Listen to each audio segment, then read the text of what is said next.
Bienvenidas, bienvenidos a Sapere. El día de hoy me encuentro en el Colegio Nacional, un lugar con una historia profunda y entrañable porque inclusive fue sede de la Suprema Corte de Justicia de la Nación en el año 1867 a 1905.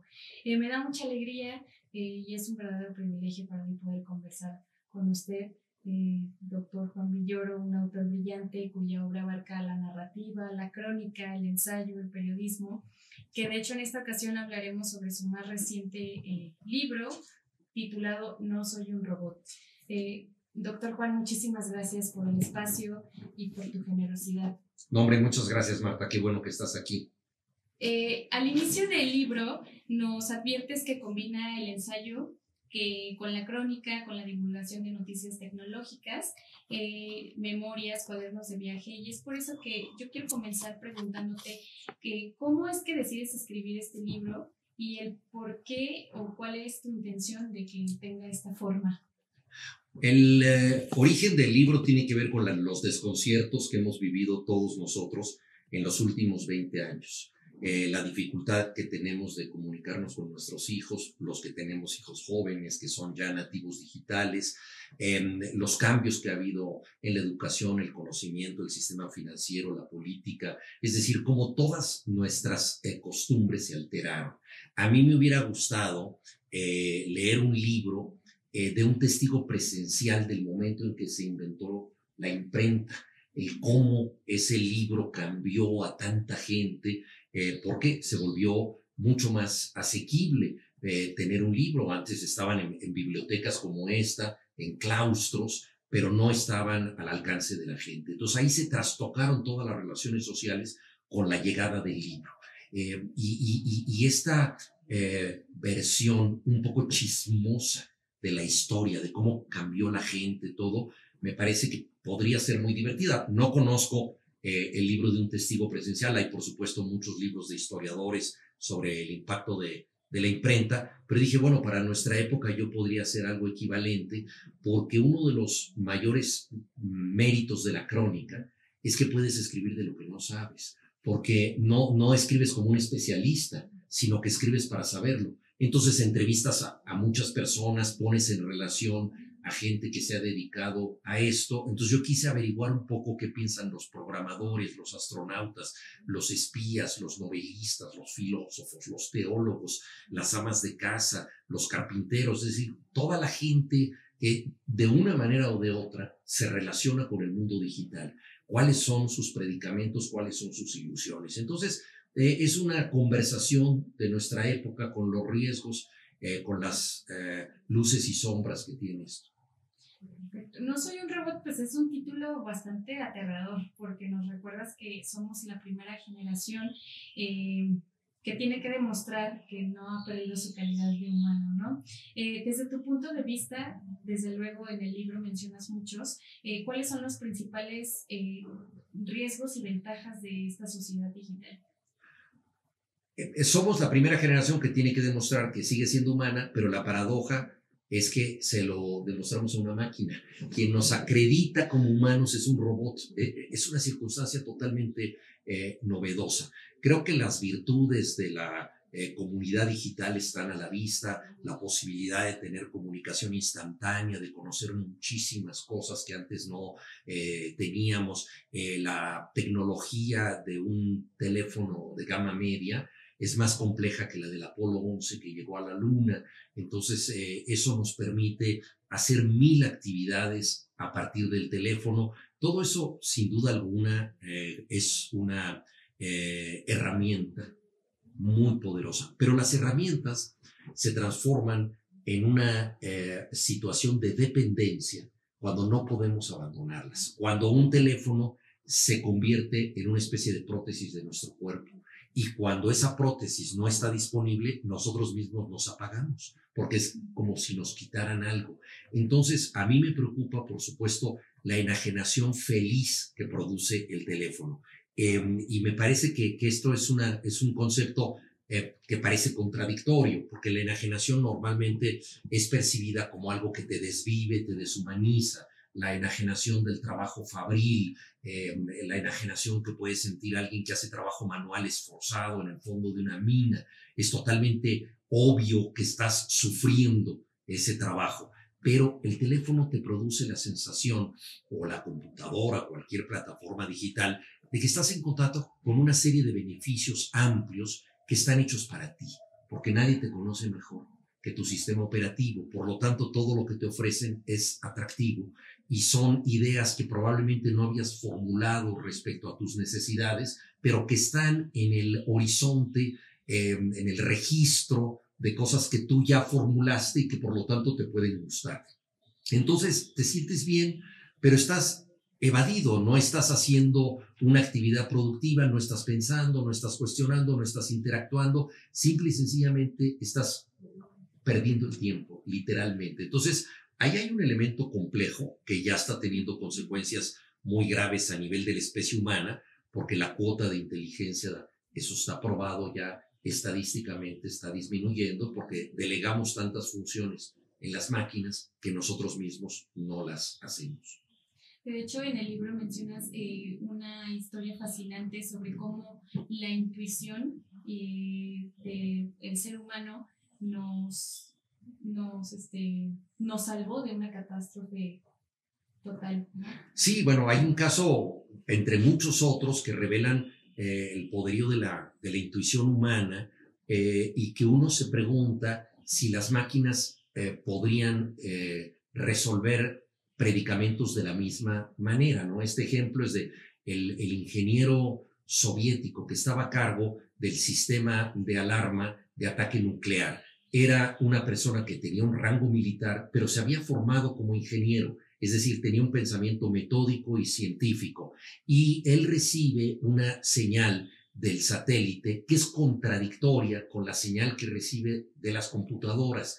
Una de las dos señales habla de que Estados Unidos ha lanzado 5 misiles nucleares contra la Unión Soviética. Entonces, él tiene unos cuantos segundos para tomar una decisión. El hecho de que haya una información contradictoria hace que probablemente se trate de un error, pero si realmente se trata de un ataque nuclear, esto puede ser gravísimo porque ya no va a haber tiempo de respuesta. Entonces él, por mera intuición, dice, si Estados Unidos nos atacara, no usaría 5 cohetes. Yo estoy recibiendo señal solamente de 5 misiles, usaría muchos más. Dice, nadie sirve una taza de té con cucharaditas, ¿no? Es demasiado lento. Entonces, esto es, hay algo raro. Es una simple intuición que él tiene. Y dice, confío en que se trate de un error. Y eso salvó a la humanidad de una conflagración nuclear. Pero la máquina probablemente hubiera utilizado otro tipo de procesamiento de los datos. Y tal vez hubiera dicho, este dato es suficientemente contundente y demos ya la señal de alarma. Entonces la humanidad se salvó por intuición. Exactamente. Bueno, quiero citar parte de tu libro para la siguiente pregunta.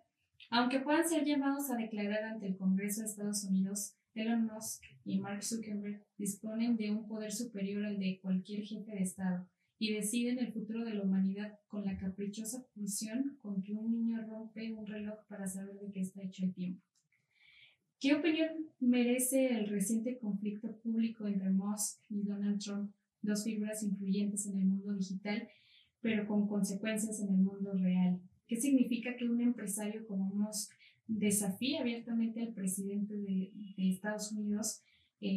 Estamos presenciando un cambio de época donde el poder digital empieza a desbordar al poder institucional. En el libro yo menciono estas figuras, no alcanzo a hablar ya de la toma de posesión de Donald Trump en su segundo mandato, pero esta toma de posesión nos reveló algo muy claro. En primera fila estaban los grandes potentados, los grandes magnates, y el gabinete estaba en segundo plano, de tal suerte que el mensaje era muy obvio. Quienes apoyan y quienes mandan son quienes dan dinero. No es posible ser presidente de Estados Unidos sin conseguir previamente muchos millones de dólares para la campaña. Uno de los grandes trabajos que se tienen que hacer en una campaña es el famoso fundraising, el conseguir fondos. Y esto hace que el presidente de Estados Unidos, una vez electo, tiene muchos compromisos con sus donantes. Gore Vidal, uno de los grandes escritores de Estados Unidos, decía, no se puede ser presidente de Estados Unidos sin estar sobornado por las empresas que te pagaron la campaña. No puedes ir contra ellas. Algunos desatienden sus compromisos previos, como hizo John F. Kennedy con la mafia italiana, con las consecuencias que conocemos. Entonces, esto me parece que transparenta una situación que ya existía, pero que ahora es más evidente. Respecto a la tecnología y el mundo digital, esto tiene consecuencias fuertes por lo siguiente. Hay una frase muy socorrida que dice, no te preocupes por el robot, preocúpate por su amo. Es decir, la máquina no se manda a sí misma. El problema es quién la manda. Ahora, si el amo del robot es Vladimir Putin o Donald Trump o Elon Musk, que son personas caprichosas, impulsivas, que no responden a un interés social, esto es particularmente grave. Tanto Trump como Elon Musk han hecho su fortuna personal, no me refiero necesariamente a los millones que tienen, que también los tienen, sino a su destino. Han labrado su destino a través de la economía y de sus consecuencias en la sociedad. Entonces son personas que están pensando en un rendimiento personal del capital que los beneficia. Y no están pensando en algo que tenga una repercusión colectiva positiva.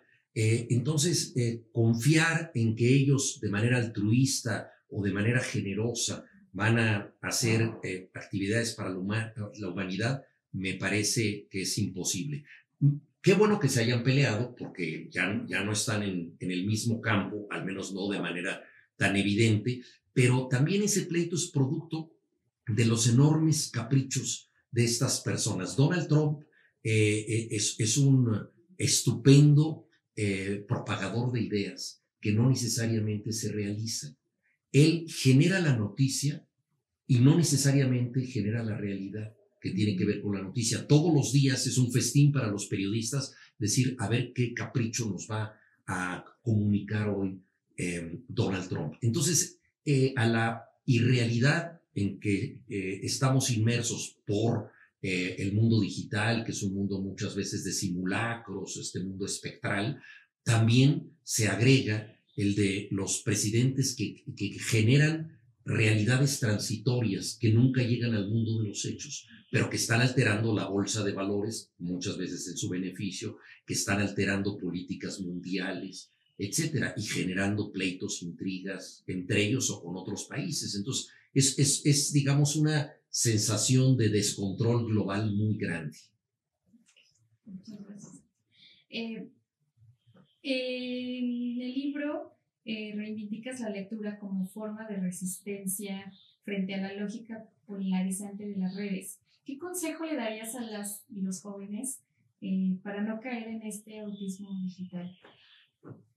Uno de los mejores recursos que tenemos como especie es justamente el que está aquí atrás de mí, que son los libros, porque los libros han sido repositorios de la sabiduría, pero al mismo tiempo el ejercicio de la lectura es interactivo, es decir, cada libro cambia conforme al lector que tiene. Si tú lees una novela o un libro de ensayos o incluso una constitución, entiendes cosas que yo no entiendo del todo, dada tu formación, dada tu generación, dadas tus perspectivas. Entonces, el lector completa el sentido de los hechos y la lectura tiene la capacidad de ponerte en contacto con una multiplicidad de estímulos.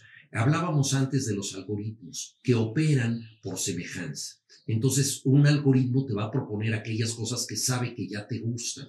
Yo soy aficionado al fútbol, sabe que yo apoyo al Barcelona, entonces me da una cantidad de datos, de informaciones sobre este equipo y yo lo agradezco. Pero la cultura te pone en contacto con cosas que no sabías que te podían gustar, sorpresas que te vas llevando porque de pronto lo que era un campo de intereses tuyo se altera completamente al entrar en conocimiento con otras cosas. Entonces, la lectura y la cultura de la letra en general son la reserva del pensamiento complejo, de ese mundo de sorpresas que te ponen en contacto contigo mismo, porque esa es la interacción de la lectura, que descubres cosas a partir de lo que te ofrece, pero sobre todo, descubres cosas de ti mismo. Yo creo que lo más importante de un libro no es lo que dice del autor, sino lo que dice del lector. O sea, cómo ese lector lo completó y cambió su vida. Digo, hay ejemplos clásicos, ¿no? Cristóbal Colón leyendo a Marco Polo, y entonces decidiendo hacer viajes de ultramar, por ejemplo, ¿no? Alexander von Humboldt, de niño, leyendo una versión infantil de Robinson Crusoe, El náufrago, y queriendo venir aquí a América. Es decir, libros que cambian la vida según quien los lea, ¿no? Y eso es lo que está en juego, defender lo humano, porque en este mundo en que las máquinas son cada vez más inteligentes y los humanos están limitando sus capacidades, la defensa del humano pasa por esa reserva rica, activa, que es la lectura. Entonces, bueno, yo espero que los jóvenes la practiquen. He tenido muy buenas experiencias al respecto en escuelas, en ferias de libro para jóvenes y para niños. Escribo también para gente de esa edad.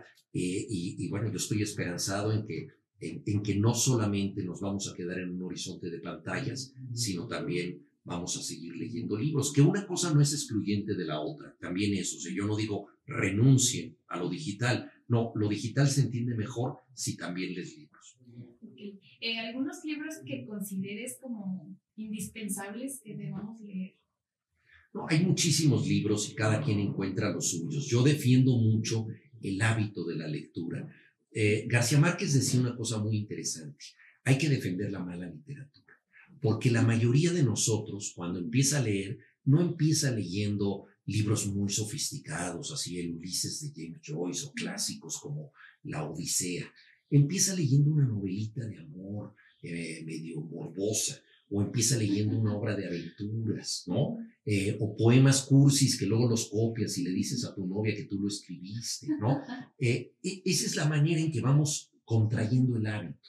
Entonces yo creo que cada quien debe ir encontrando esos libros, ¿no? Y por supuesto, si puede leer al gran poeta mexicano Ramón López Velarde, que a mí me parece extraordinario, pues qué maravilla. Si puede leer los cuentos de Borges, que son cuentos de una imaginación formidable, pues también extraordinario, ¿no? Si puede leer la prosa tan musical, dramática, y al mismo tiempo conmovedora de Juan Rulfo, esas voces del campo mexicano que nadie captó mejor que él, o en el otro extremo del espectro, Jorge Ibargüengoitia, siempre divertido, con un gran sentido del humor, burlándose de los demás, pero sobre todo de sí mismo. Entonces uno puede leer, por ejemplo, Instrucciones para vivir en México, de este autor, pues me parece que es extraordinario, ¿no? Entonces hay muchísimos autores. Yo me la paso todo el tiempo recomendando, según el momento, diferentes libros. Yo quiero preguntar, porque en tu capítulo Clientes Cautivos relatas una anécdota en la que sorprendes a tu esposa Sofía creando una playlist de canciones que no le gustan, ¿no? Cuando le preguntas el por qué lo hace, ella responde: no quiero que el algoritmo me conozca, ¿no? ¿Cómo vives tú en tu día a día con estas prótesis digitales? Sí, bueno, Sofía es una rebelde tecnológica, entonces ella lucha con el algoritmo y efectivamente le ofrecen cosas muy distintas. Ahora creen que ella es un señor como de 55 años, es decir, ya confundió al algoritmo y entonces siente que no es rehén de todas estas ofertas. Yo la verdad soy mucho más dócil, pero trato de no hacer demasiado caso a lo que me propone el algoritmo. Pero yo creo que todos nosotros tenemos que establecer una disciplina personal. Pero el tema que más me preocupa al respecto, Marta, es el siguiente: la tecnología digital surgió sin tener su propia pedagogía, es decir, no llegó con instrucciones de uso, y me refiero no solo a instrucciones de uso técnicas, sino sociales. ¿Hasta dónde debemos nosotros utilizar esto? ¿Cuándo debemos usarlo? ¿Cuáles son los protocolos con los que debemos conducirnos? Y esto no se ha discutido lo suficiente. En las escuelas ya se empieza a discutir, pero no en todas. Entonces, es hacer reuniones con los alumnos, pero también con los padres y los alumnos, interactuar para decidir hasta dónde y cómo utilizamos los medios digitales, es una plática pendiente. Lo mismo que la legislación, ahí ya entro yo en tu campo. Estamos en un horizonte que todavía no tiene normas de conducta ni una legislación puntual. Exactamente. En el libro también tocas un tema muy apasionante que es el dolor, ¿no? ¿Qué papel juega el dolor en el ser humano? Sí, en No soy un robot yo traté también de explorar un poco las condiciones que todavía nos hacen humanos respecto a las máquinas. Y ahí yo recojo pues experiencias de muchas gentes. Una de ellas, y me gusta recordarlo en este recinto porque estuvimos muchas veces juntos aquí, es el doctor Rui Pérez Tamayo, que fue uno de los grandes médicos mexicanos, experto en patología. Y él tiene un libro, bueno, tiene muchos, pero en un libro autobiográfico cuenta del momento en que estaba desarrollando un experimento científico importante y la euforia que sintió de llegar a un nivel de conocimiento superior. Y luego al día siguiente se dio cuenta de que se había equivocado, de que el experimento no funcionaba. Y entonces sintió una angustia terrible. En el lapso de 24 horas, Rui Pérez Tamayo conoció la posible gloria de llegar a algo que nadie había descubierto y la decepción de no poder hacerlo. Pero de manera sabia, analizando la euforia que sintió y la angustia posterior, dijo lo siguiente: de las dos emociones, la que más me ha ayudado es la angustia. Y es algo que yo no perdí nunca. La angustia de no poder hacer las cosas porque se convirtió en el motor y en el acicate de todos los siguientes trabajos que yo hice. Entonces el ser humano trasciende el dolor. La belleza, el arte, no es otra cosa que el sufrimiento convertido en una forma estética, ¿no? Y el dolor nos estimula a superarlo de distintos modos, ¿no? Tu novia te abandona de manera terrible y entonces escribes el mejor poema de amor y de despecho, ¿no? O la canción romántica que va a hacer llorar a miles de personas. Pero también el dolor, incluso físico, ha catapultado a numerosos artistas, bailarines, gente que trabaja con el cuerpo, ha superado limitaciones físicas y a causa de ellas ha llegado a tener un rendimiento insospechado. Entonces, el dolor es uno de los grandes estímulos que todavía nos separan de las máquinas que, pobrecitas ellas, no saben sufrir. Bueno, Juan, muchísimas gracias. Te agradezco muchísimo el espacio, poder platicar contigo sobre este libro que tiene infinidad de citas citables. Te agradezco mucho. Un mensaje final que pudieras darnos. Sí, yo creo que estamos en un momento de transformación que es preocupante, pero también fascinante, porque lo principal para mí de la inteligencia artificial es que nos da una oportunidad única y probablemente última de entender qué es lo humano, de resignificarnos como especie y decir la inteligencia humana es esto y no puede perecer por estas razones. Entonces creo que esta puesta en valor de lo humano es un desafío que nos están planteando las máquinas cada vez más poderosas y en ese sentido hay un reto, hay una amenaza, pero también es una oportunidad de superación extraordinaria. Si seguimos siendo superiores en lo humano que las máquinas, porque hay cosas en las que ya nos superaron, pero en lo humano que las máquinas, creo que valdremos la pena como especie. Entonces estamos a examen. Ojalá lo aprobemos. Ojalá que sí. Muchísimas gracias. Gracias a ti. Gracias.